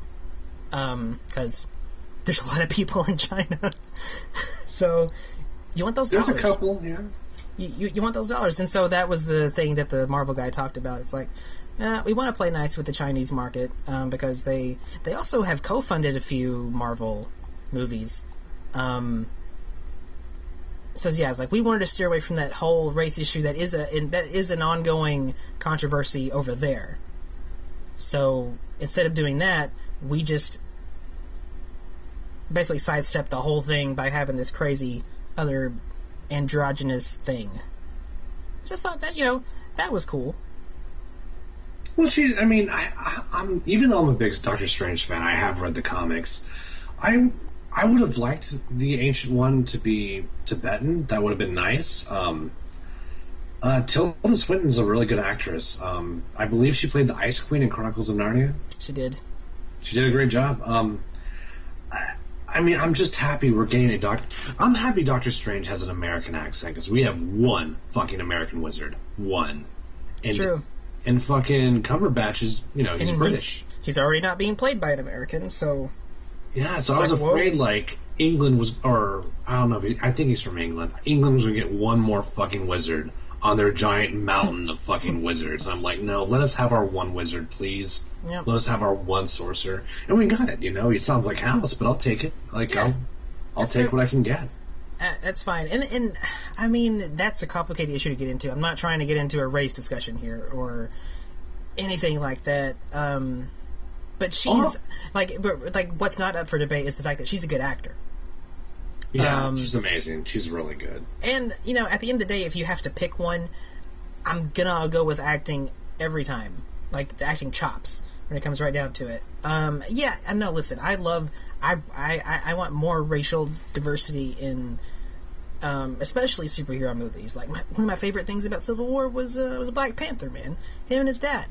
That was sick. I was so glad they leaned hard into that accent and going with the cultures being so important to that character, because that's what makes the character. And he was one of the best parts of Civil War. So. Absolutely. So, I mean, yeah, if they could have done a lot of that with Strange, that would have been cool, and maybe they have. Maybe they found other cool ways to do it that just aren't trailer material, which is understandable. We'll see. It's very surprising, too, because I feel like historically America has always embraced Japanese and Chinese cinema. All the way back to the 70s when you had your martial arts films up to the present day, which we have American films inspired by the Japanese and Chinese martial arts films, like Kill Bill, and I feel like, I don't think there was any negative intent there, but I get why people would be upset. Like, I'm a fan of the source material, right? And I would have liked the Ancient One to be faithful to the comics, but I get it. On both sides, I get both sides. No, I absolutely like it. Yeah, I'm definitely one of those guys who's like, if I'm a fan of this thing, don't fuck with my fandom, unless it's absolutely necessary and it's in a way that doesn't. That's not gonna like really change the whole thrust of the situation. The issue of the Tibetan thing, like I get it. That's if that's what you have to do to make this movie, in just at all, then yeah, absolutely, I understand that decision. That's a practical thing. Well, I mean, since we're already on the subject, they turned Iron Man into an African American woman. And they did. Riri Williams. And you know who's pissed about it? All of my black friends. They are all pissed about it because A, it's patronizing. They said, we already liked Iron Man. You didn't need to reinvent Iron Man. And B, what they really wanted was a black character. They wanted a new character who was black and who represented, their community, their culture, and that's kind of missing. That is not really what they did with Iron Man. And it is the character's being written by a white guy, so my black friends are like, what the fuck do they know what it's like to be a black woman? So I agree wholeheartedly. That's a whole different... I don't know what's going on over at Marvel Comics. There's so many things that we could talk about with that. That's a mess. That's a clusterfuck. Yeah, and again, I'm fairly my opinion is not the one that counts, so it doesn't matter what I think. And that's very important to keep in mind. And I don't think a whole lot, to be honest with you. I don't really read Marvel, not much. I really stick to Doctor Strange and DC Comics, so it's not something that really affects me very much. See, I'm a huge Marvel dude. I'm Marvel over DC all day long. It's just the way I've been since I was a tiny Django. Well, what are you gonna do, right? And I'd always like to read more, but the stuff that Marvel has been Marvel's obvious mission statement and marching orders for the past couple years hasn't been stuff that inspires me to pick up books. I was bummed whenever they killed Wolverine off, and I was bummed sort of when they replaced him with X-23, even though I totally get it and there wasn't really a better option. But their whole philosophy that they've had recently of swapping out their characters as mantle replacements, passing the mantle on temporarily, has been a little forced, to say the least. And especially like Thor was one of the big ones for me. I totally understand it, but at the same time, you can't make Jane Thor because Thor is his name. The dude, whenever he was pulled out of his mom and Odin smacked him on the ass or whatever, his name is Thor. This is on his fucking Asgardian birth certificate. You can absolutely have other people be Thunder gods, because that happens all the time. That's fine. You can have your Beta Ray Bills all day long. But it's she's not Thor. She's another Thunder god, if you want her to be, with the power of Thor, but whatever. It's weird. I'm glad, but he's coming back. I'm happy about this. I'm interested. I'm going to read that comic. Anyway, Jesus Christ. Miles Morales is cool. I like him. Well, I mean, here's the bottom line. People don't like to be pandered to. Pandering never feels good. People want things to be sincere, No, I agree absolutely. And the argument couldn't be easier to get across.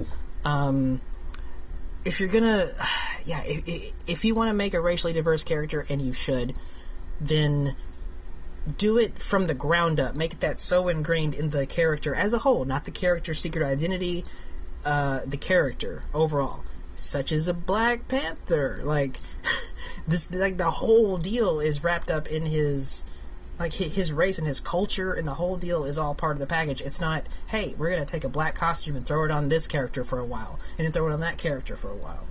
It does feel a bit insincere, but the good news is they're doing good jobs on Black Panther. They're doing good jobs with Luke Cage.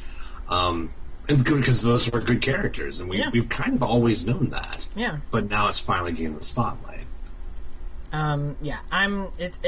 It's all good. It's good. I'm so glad they didn't kill off War Machine. I'm still very glad that wasn't a thing. So many people were like, well, they should have killed him because then there would have been... Let's not get involved in that again. That was... Yeah, no, I agree. Okay. I'm glad they spared War Machine. Right. That dude, and we got to see his character and how he was he's still like, he said it, like he wouldn't have done anything different. It showed how strong of a character he was. He wasn't just a guy who was hanging around as long as things went his way. Good stuff. What Injustice, though. Injustice 2. Okay. Injustice 2, yeah. Well, I mean, I don't really know, like... it's hard to talk about this game because I'm not passionate about it, unfortunately, you know? I am hype. My hype is through the roof for Injustice 2. I was surprised, but it's there. I don't know about the gear stuff, although I've heard that was what I was going to ask about. Yeah, go on. Well, no, like, I've heard them saying, like, obviously we're working on having an alternative in mind for tournament play. Which I was like, duh, of course you are. Because you can't have people trying to take down Sonic Fox's level 99 troll bag. Like, no. That's, his one-hit kills. Yeah, no, that's not that was never an issue in my mind. And the other side of that is that whole aspect of the gear and the customization is going to appeal to casuals. I know it's a dirty word, but it's gonna make so much money, and it's gonna bring a lot of attention to the game and new players to the game. It's win-win for everybody, man. And I love the fact that I really love the fact, I had to think about it after I saw it, that the returning characters are so similar to their first versions. That is really, really interesting to me, and I want to see how that works out. And I also like that because that means, and they said as much, or they've intimated as much, that means that they can have a lot more returning characters than they would have otherwise if they had to make everybody from scratch from the ground up. Which is essentially confirmed. The select screen basically communicated we have 28 characters coming, plus DLC, so... Well, but that's the thing, though. Like, 28 is remaking them from scratch from the ground up, and I'm not gonna do what I did with MKX and be like, oh, there's probably way more. I don't know about that, but there's definitely a lot more practical possibility in Injustice 2 for a bigger roster. And, just because of that being the case, with there being a very high likelihood of bringing back characters, with, minimal updates and just making them fit this game better, that means there's a good chance for Nightwing to be back, which is going to be sick. Man, if I play Nightwing in current NRS netcode sounds orgasmic. It sounds euphoric. I don't know what else to say about it. It sounds amazing. That's part of the problem, though, because come May 2017, I'm not going to be ready to put down Killer Instinct. I'm not going to be ready to put down Street Fighter V, So now I got a budget in Injustice 2 into my already anorexic, playing regiment. And I was like, oh, fuck, how's this even going to work, Something's going to have to give. I'm not ready to give up Hisako or Chun-Li. Well, or even Sub-Zero, honestly. Right, no, I totally understand that. But, there's a long time between then and now. It's almost a year.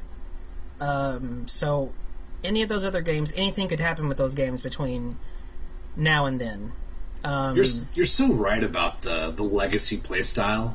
That is such a damn good point, because when they announced Injustice, I truly believed that it was going to play like MK9, and I was going to do like crazy dash cancels with fucking Batman. I was naive, but I believed it. So when the demo was released and it played nothing like MK, I'm like, oh fuck, I actually have to learn a new fighting game. So you're absolutely right that it's good to know that everything I learned from the first Injustice is going to matter. Because, my God, was that not true with MKX or Injustice? Yeah, that was... And, man, again, I love that NetherRealm Studios is, bucking predictability. Because they've been predictable in a lot of ways for a long time. And they still are in a lot of ways. They're never apparently going to put a game out in a month that's not April. They're pretty consistent dudes, but I'm glad they're really just taking a dump in people's mouths who are like, no, we got NetherRealm figured out. They're gonna do this. No, you know what? We're gonna give you a free new netcode a year after the game comes out. What? That's not even a real what? Warner Brothers? No. And now, they're not just remaking everybody from the ground up like they did, but for Mortal Kombat 9 to MKX and for every other thing almost. Like, this is good. How else are they going to surprise me? I want to be surprised. I like this trend. Well, let's talk about that. Who do you think they're going to reveal come Friday? I don't know. Like, it's man, I don't know. It's sky's limit. I know that I'm pretty sure they revealed Nightwing at Comic-Con for the first Injustice. Now, I'm not going to get too hyped for that, but maybe. I'm actually leaning towards Dr. Fate. I think Dr. Fate is a strong possibility. Yeah. And Captain Cold, like, they already teased him. And, we haven't even seen the Flash in playable form yet, but we know he's in the game. I would not bet on Captain Cold because of the poll. The poll said, who do you want, Blue Beetle, Swamp Thing, or Captain Cold? So that tells me if he is in the game, he's going to be a burying that character. Like, do I got to pick between those other two dudes and Captain Cold? Man. Yeah, he got pretty fucked. Did you say Swamp Thing? Swamp Thing, Blue Beetle, and Captain Cold. Jesus, you're like, come on, man. That's like the worst fucking pool you could be put in. Man. It wasn't far apart. I think, like, it was like Blue Beetle was like 35%, and Swamp Thing was like 25%. Well, no, that's not. That doesn't work percentage-wise, but I remember the numbers being relatively close. Yeah. Man, that's crazy. And especially because it's Captain Cold. Like, I get wanting to go with wanting to give non-Batman characters a little bit of attention, but man, Captain Cold over Mr. Freeze in general? Like, really? I want Nora combos, man. It's so sick. Well, that's Mr. Freeze, though, right? Yeah, that's what I'm saying. Like, I get them wanting to not gotcha. load the game down with just Batman characters, because that was a big criticism with the last one. I don't know why, because I mean, just per capita, Batman has the most interesting characters in his corner of the universe compared to just the number wise of interesting characters and other pieces of the DC universe. Maybe I'm wrong on this one. I don't think I am, though. It really depends. I agree if I get the Batman characters I want. I disagree if I don't get the Batman characters I want. So, I would love Scarecrow. I think Scarecrow would be badass. No, yeah, I'd love. I want Scarecrow in there. I'm just never saying, mind lore, just the gameplay, like fucking all of it. It would be insane. It would be so cool. The character, he just makes so much sense in so many ways and lends himself to a lot of fun, interesting ideas. As far as Captain Cold goes, I'm just saying, like, Captain Cold versus Mr. Freeze. I get that you don't want to use too many Batman characters, but Mr. Freeze, whatever. Okay, cool. Well, we already have a rogue for Flash. We have Gorilla Grodd, so they may have already filled that slot. Maybe that's why Captain Cold was on the poll. Maybe. We also got Atrocitus and that stupid little blue cat. Oh, that blue cat is so legit, dude. I love that cat. Who would have predicted that? Like, really? Okay, like, we get it. NetherRealm has shown that they're interested in, like, assist type characters like this. And that's cool. We shouldn't be surprised. First we had Zod's weird whatever, his Ghostbusters thing, and then Puggles and whatnot, MKX. And yeah, sure, Blue Cats. Cool. I can't wait to see what else is weird. Yeah, no, it's going to be great. I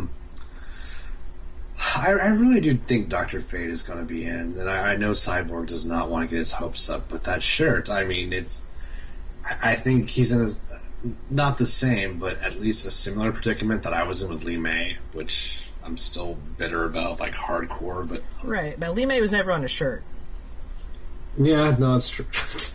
That'd be badass, but no. You're right, she was never on a shirt. That would have been a dick move if she was on a shirt for MKX. It'd be a dick move to put her in the trailer, and that's what they did. I was so excited. Was Fujin in that trailer? I think Fujin was in the trailer, too. No, I don't think Fujin was in the trailer. I think the first time we saw Fujin was in the story mode, 10-minute preview. That's the first time we saw Fujin. You're probably right. Man, let's not talk about Fujin yet.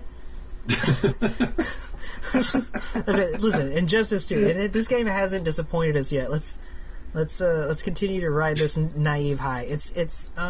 I'm very jazzed for Injustice, and I'm very happy that people like Maximilian got to play the game at Evo, because otherwise, no one was talking about the new gameplay things with Injustice 2. Well, Ketchup and Mustard, they got to play it too, and they were they? on Ultra Chen, so that's how I found out about the air. The weird air tech thing. Yeah, there you go. The air tech. That's exactly what I was thinking of. So yeah, there's a lot of good info out there, but yeah, there's weird stuff like that. That full screen dash for the that is sick. The meter burn. That alleviates so many problems with Injustice 1, like right there in and of itself. I don't know what zoners are going to do about that, because NetherRealm has been notorious for not being kind to zoners. Yeah. Which I don't know if is entirely accurate. We have Freddy, we have Zod. It's true. So I love it because I'm going to play a Rushdown character. So for me, it's going to be the most baddest thing. And Injustice 1 was so zoner heavy, like. Oh yeah. And I just don't think that Paolo loves that whenever he sees it. Hopefully these buffs he's giving to non-zoners, like, hopefully there is still some stuff that keeps them viable, and I'm sure there is, but it's such a delicate balance between viable and just domination. The way I see it is Street Fighter V and Mortal Kombat have gone down the same route. They both have reduced zoning in their games to broaden the audience, because new players, not only are they bad at dealing with zoning, but zoning has a stigma. They see it as spam. They do not see it as a viable strategy. Yeah. So both games have kind of trimmed down the amount of space control and made it more about up-close rushdown for pretty much all characters, really. And it's tough. It's tough to make zoner characters that seem both effective and fair to something closer to the casual audience. Like fucking Deathstroke. I was butthurt as shit when that game first came out. Deathstroke was not OP. Deathstroke was not broken. He was just annoying, especially because of the netcode situation. Well, yeah, but the thing is, even with the nerfs, he was still a very good character, because he had offensive options. He didn't have to fucking zone. That fucking jump spin sword thing. Come on, man. Yeah, that dude just fucking his hitboxes were ridiculous. So, and he's still ridiculous. All the way to the end of the game, he was probably a top 12 character up to the very end. One thing that I do hope, and I was happy to hear. I gotta check out the stuff that you said, Ketchup Mustard said, because I wanna know more. But I remember Maximilian saying, or he was talking about the game feeling less stiff. Especially in stuff like dashes, like there wasn't as much dash startup and dash recovery, which that's going to help a lot. Yeah, that hurt the first game. That's something I do remember being in the first game and being a little not fun, especially that coupled with the fact that game was so zoner specific, and so as Nightwing playing against Superman, I'm having to visualize, okay, where do I need to be so I'm not getting eye lasered in the air? Because there's very tight, windows for that. Especially if you want to, counter it, you gotta, okay, he's there, so I gotta stand here so the eye laser does this, and then immediately I can jump over and then dash my ass in there while he's doing his next one so I can get under him. That's all very important. So that dash game and dash recovery is super important to Injustice. I'm glad to hear that's gotten some attention. And the walk speed is fixed. I mean, it was hard to play traditional footsies in Injustice because, my God, there was no real shimmy in that game. There was no really way to control space with walking, especially when you have such good zoners in that game. I mean, yeah, it's true. And they fixed that. Spacing in general was tough in that game because almost every movement you made was a commitment. And that's something that NetherRealm has kind of run into recently. Speaking of other problems NetherRealm's run into, Injustice was one of our first big tastes of the awesomeness to come with Mortal Kombat X as far as 50/50s go. What I'm hoping is the mindset there is Injustice won't be anywhere near as 50/50 heavy as MKX is, because it doesn't have to be. I could see it where someone like Paolo could look at it and be like, well, Mortal Kombat doesn't have cross-ups. So I want to put something in there to kind of counter that thing that you don't have, but Injustice has cross-ups. So that's not an issue anymore. So if 50/50s are about as prevalent as they were in the first Injustice, I'm okay with that. And on top of that, Injustice has armored staggering, so you do get that mix-up, but it comes with a bar of meter. Yeah. So there's a real cost to it. You don't want to throw that shit out willy-nilly. And I don't even mind. Let me rephrase that. I would not mind the 50/50s so much if they didn't all lead into a bread and butter combo. Yeah. Because, oh my god, I mean, if we had some real staggering in Mortal Kombat X, I wouldn't even mind then, because I could stagger, then go for a mix-up. And because you have to fucking cash out the minute you get that block string going, it's boring to me, honestly. And Injustice didn't have that problem, yet it still had the crazy mix-ups, and everyone wins, you know? Well, I don't think Injustice mix-ups were crazy. Maybe that's because I used a lot of them to my advantage. But, I mean, especially with the perspective we have now of playing MKX, like, it was nowhere near that level. And I always say that thing I say about Paolo and NRS maybe trying to go a little harder with 50/50s because of the cross-ups things, because I remember that being, especially when Mortal Kombat 9, they first announced Injustice, that was one of the big ways that people poked at NetherRealm games. Like, oh, this game's for scrubs, it doesn't even have stuff like cross-ups, man. All you gotta do is hold a button. And we all know that NRS can make some knee-jerk changes to their games sometimes. Oh, yeah. And they will, inevitably. I think they even said they want to patch this game more aggressively, and I'm like, that's not going to look great. That's not going to please a lot of the outliers in the community, so... Yeah, but yeah, I hope that MKX, as far as just speaking about 50/50s go, it was a good learning experience for them, because I totally understand you want to add something since you don't have that cross-up game, that one little metagame that other traditional fighters, 2D fighters have. You see, I don't know if 50/50s isn't really the answer, I don't think. I think MK9 had the better solution, which was just have canceled pressure. You know, dash cancels made offense so much better in MK9, in my opinion. So yes, you didn't have the cross-up, but if you got a blocked punch that led into a string, you know, you had really interesting offensive options, you know? So, in my opinion, the pressure string was far more dangerous than the cross-up guessing game. And Mortal Kombat 10 doesn't have that. If you poke someone, they block it, your turn is over. No, I don't disagree. Yeah. I'm right there with you. Mortal Kombat 9 was, especially, yeah, it's really nice to have that game now in hindsight. To kind of compare it more objectively and fairly with MKX and see what maybe there's some stuff that Mortal Kombat 9 did better. And yeah, that game was a lot of fun. That kind of sense of just that flow that MK9 had of the pressure and whatnot. And it's not just, it's not just a few guys saying this either. Like Eris, we talked about. Eris said that the same stuff. That whatever that was in Mortal Kombat 9, that game of pressure and blocking and finding your openings and that whole kind of flow it wasn't bad. It wasn't a bad thing. But and conversions too. Conversions were sick in MK9. I loved it.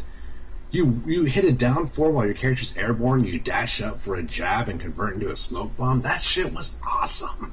It was. And I mean, obviously they have said as much. Paolo didn't like the dash blocking, for whatever reason. It looks janky. I'll give him that. No, yeah, it totally. Yeah, but all fighting games look janky because you're doing shit that is not, realistic or whatever. Like, no, that's not really the point here. I mean, that's the you want your game to look as not crazy as possible, but, you know, when you ice ball someone and they freeze in the air, you know, some things are gonna... You have to give a little bit. It's okay. Yeah, like you said, someone's jumping at you and you do that smoke fucking palm jab. Like, listen, some things you just go with because it's goofy, but it's cool. Yeah, I miss being able to jab someone 7 times in the air with Johnny Cage and go into a nut punch. That was a lot of fun, and I miss it dearly. And there's nothing that made me saltier than, me jumping in on a smoke and him doing that little fucking palm, like, boom, it just blows me right the fuck up. Forget fucking physics and the momentum of a fucking 200-plus pound mass of muscle flying at you in the air. Nope, just a little bop. That's it. You're prone as shit. Oh man, Nightwolf was the best too because he could fucking dash jab you forever. Oh god, it was the best thing ever. Like he would take Nightwing. Like I give Nightwing a lot of shit. I mean Nightwolf a lot of shit, and he deserves it. But I always like whenever someone picked Nightwing. Fuck, I got dick on the brain. What can I say? Whenever someone picked Nightwolf in MK9 as a Sub-Zero player, I'm like, all right, this is war. We're gonna do this because that's just that's what I do whenever I'm playing. I'm like, okay, boom, they pick that character. How can they come at me? Because I want them to back up. So I'm always thinking about their ways to get in. And with Nightwolf, it was fun because he's coming straight at me. He can't get at me any other way. But he's fast. So like that just makes something really fun. Like I want it. It was the same thing with Johnny Cage. Like you can't come at me, but a couple of ways, and I know I can predict them, but they're so fast. That's what makes it fun. So yeah, Nightwolf. It was frustrating. He was a bully. He made me butthurt as hell so many times, but it's fair as shit. It's a good fight. Oh yeah, no. And I got a fucking ice clone. Okay, like if he makes a wrong move and does a shoulder the wrong time, you're fucked. But then, whenever I do an ice clone and he EX shoulders me through it, it's hype. It hurts my butt, but it's cool. And you're probably in the corner now, so it's a lot of fun for everybody. Mortal Kombat 9 was cool. It was, yeah. I hope they remaster it, get rid of the input glitch, get rid of the player one advantage. Man, in KX, me like putting a clone out there, I'm like, how can this guy come at me? Jesus Christ. Well, everybody can run, so I don't... It's terrifying. Can't slow the match down. We've talked about that, though. That's a whole different... That's just the flow of MKX. And we talked about how Lord Jensen has the best run in the game. Jason? Oh, yeah. I have not seen this. Is it good? It is the most janky-looking run I've ever seen. Oh, okay. Like the way power it looks. walks at 100 miles per hour. That's the... That, again, this is right back what we were talking about a minute ago. Sometimes, when you freeze people, they float in the air. Like... You can't have the character be his classic horror trope of never running, but always right on your ass. Like, this doesn't make any actual sense. So when you have to do it in a fighting game like this, and you can't really... You can't get around it, especially in a game with the fucking run button.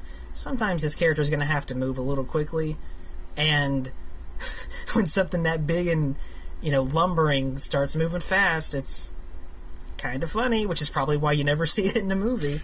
It's a little hilarious. Someone on TYM was even saying one of the best parts of having Eris on commentary is we got to hear tens of thousands of people got to hear Eris call Jason Lord Jensen. So I think that's amazing. That's awesome to me. Man, I gotta watch that. I gotta check out this Evo. You say? I've never heard of this. I should look into this thing. It's a little event that happens once a year. No, yeah, it was. I fucking loved NetherRealm's. I as a non-Jason, fanboy, I can say that I really liked their handling of Jason. As funny as that power walk is, and it is, that fucking variation he has where he has the teleport, and then he has the fucking shenanigans with the fear mode, Oh, yeah. That's a tournament standard, too. No one uses Slasher. It's it's so hard to take that character and make it into a fighting game thing, like a 2D fighting game character that makes sense. And to their credit, they did a lot better than I thought they would. A lot better. Dude, he fucking slugs, dude. He is so fun to watch because he's so... It's good. I am sold on gameplay, Jason. I think he's really interesting. And he's successfully terrifying. When he turns on that horror mode and your controls are jacked, it's like, oh shit, what the fuck? I can't, you know. And then you jump and it's fine. But it's hype. It's fun. What are we talking about? We're talking about Injustice 2 here. Oh, I think we covered everything, right? I think you're right. We did. I'm excited, though. I'm very excited for Injustice 2. I'm pleasantly happy about it. I just want to see more. And I want to see more gameplay. I want to see more, and I want to hear more people talk about all the ways that Injustice 2 is similar and dissimilar from Injustice 1. Like, I get it, the gear thing is cool, and that's what all the people are talking about. It's right now, it's like the equivalent of, like, so how do you guys come up with fatalities? Like, dude, alright, we get it, cool. I want to hear about the other stuff, too, man. Not story. I mean, it's fine. I'm sure it's going to be at least as good as Street Fighter story mode, probably, right? Oh, yeah. Yeah, for sure. So, like, yeah, like, that's kind of like a known quantity, so I'm not too worried about it. It's gonna be fine, whatever. It's gonna be entertaining or something. I want to know more about the gameplay. Well, one credit I will give to the Street Fighter V story mode, even though I like a lot of things about it, was it had a Marvel-esque post-credit scene that I actually thought was really, really well done. That actually I thought was really hype. Like, I'm not going to spoil it for anyone who hasn't seen it yet, but I was like, oh man, that is sick. That is hella cool. I have to watch this. I'm gonna have to make good on that DLC promise of Capcom's. I don't own the game, so just YouTube. Oh, I wish you did, Matt. I know you don't rock out the PS4 yet, but it is. I don't. I will. I'm sure I will, because. Well, we can get you in on Killer Instinct, dude. Like, we've been playing KI, and it's been fantastic, dude. Like, there's so many games I need to be playing. I've been. It's been busy around here recently. It's I mean, I hear that for sure. Yeah, everyone has that shit. It's not unique to me whatsoever. I just need to pull my head out of my ass. What was I gonna say? Oh yeah, like, I'm gonna be buying a PlayStation 4 at some point. I'm not a anti-PlayStation dude. Scrub warning incoming. I really want to play God of War 4. And there's only one way I'm going to do that. That's not coming out for Xbox. Maybe not. Maybe you should wait for the Neo. The Neo might be the smarter way to go, because A, it's going to price drop the original PS4 if you go that route, and B... Oh, yeah, absolutely. I mean, I might get a Scorpio. Like, I'm honestly thinking hard about, if the price is not insane, I might grab a Scorpio. I don't know about it. This is a horrible discussion we could lean into, but it's a good one though. It's not. It's dangerous territory. It's bad, sure. But it's good. I'm not going to be buying, unless something dramatically shifts with the whole thrust of the situation. I'm not going to be buying either of those things. Well, I can't go Neo because I'm kind of pissed at Sony for doing the PlayStation Now thing. Like, Xbox, for all the horrible things they've done, they have not implemented backwards compatibility and then said you can't play your games. You have to subscribe $7 a month. That is bullshit. PlayStation 4 has all the capabilities to play the old PlayStation 3 games, but it won't let you unless you pay a monthly fee on top of PlayStation Plus. It is the dumbest shit on earth, so... A little salty about that. Fear not, gentle listeners. Temp and Jangle will return soon with stunning and enlightening discussion of console expansion packs, Japanese gaming, and Mighty Number 9. Hold on to your butts.